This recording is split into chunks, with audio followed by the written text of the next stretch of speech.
Hey, seventh graders, Mr. L again with another one of our video lessons. Today we're going to be talking about the North and the South economic differences.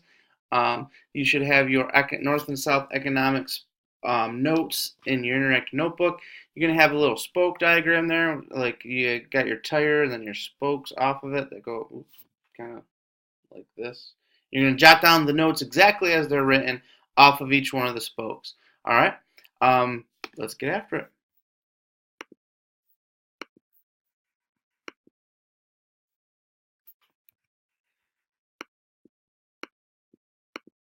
All right, so the Northern economy is going to be the center of the American Industrial Revolution.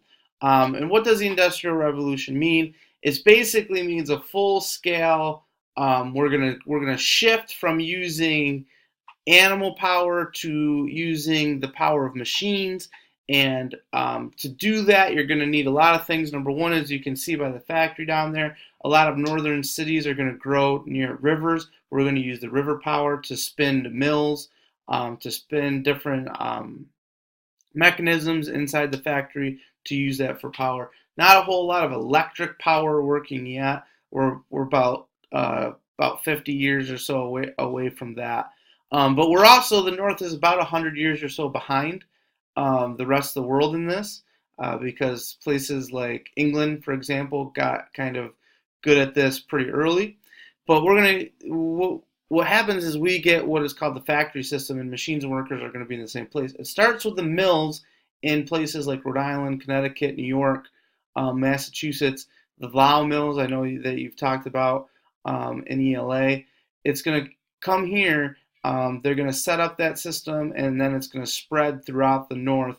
And it's really going to be a boom to their economy. Production is going to increase, and it's going to lead to the North being an economical power.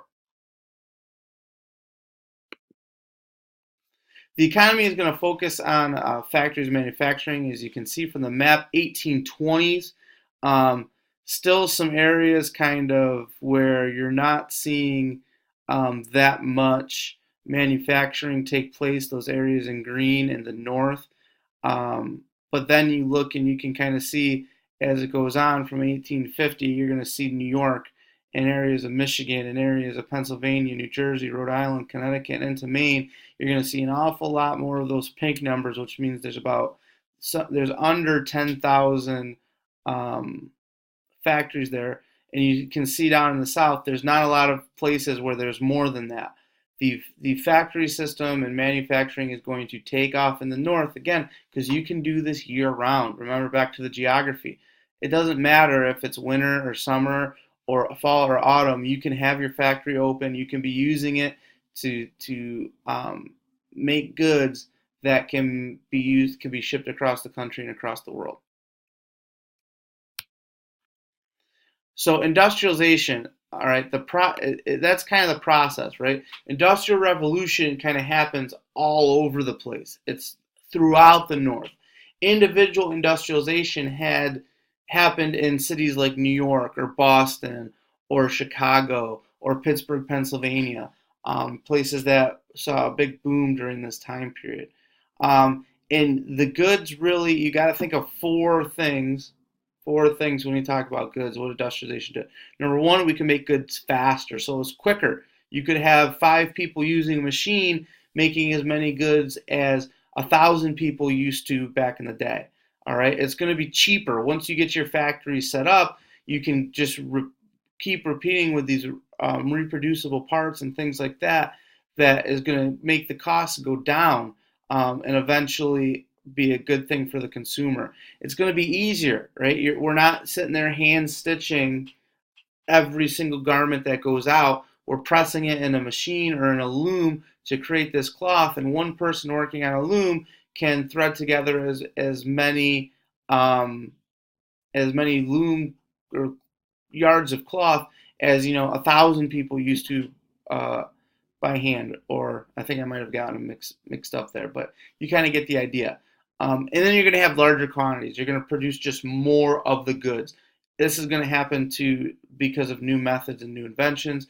We talked the loom, the spinning jenny, other mechanized products are going to help produce these goods more quicker and easier and faster and cheaper. And behind this, you're going to need a national government to support this manufacturing. We've kind of already hit on this when we talked about the tariff of 1828. The strong central government is going to have tariffs and things like that in place, which is going to protect the American manufacturers because, again, we were relatively young in this whole process, and it took some time for us to develop it so that we could compete with England, we could compete with all these other countries who had basically 50 to 100 years head start on us. But you can kind of see the United States manufacturers, cotton goods, lumber, boots and shoes, flour and meal, clothing, iron. Those are the things that we are producing in, the millions, the tens of millions of dollars during this time period. All right, contrast this with the South. In the South, it's all about farming. There was some industrialization going on in places like Birmingham, Alabama, or Richmond, Virginia, um, and a couple of places like that, but not full scale. Their economy was based on farming on plantations, and particularly on growing one crop, and that crop was cotton. Cotton was king in the South. They called it King Cotton.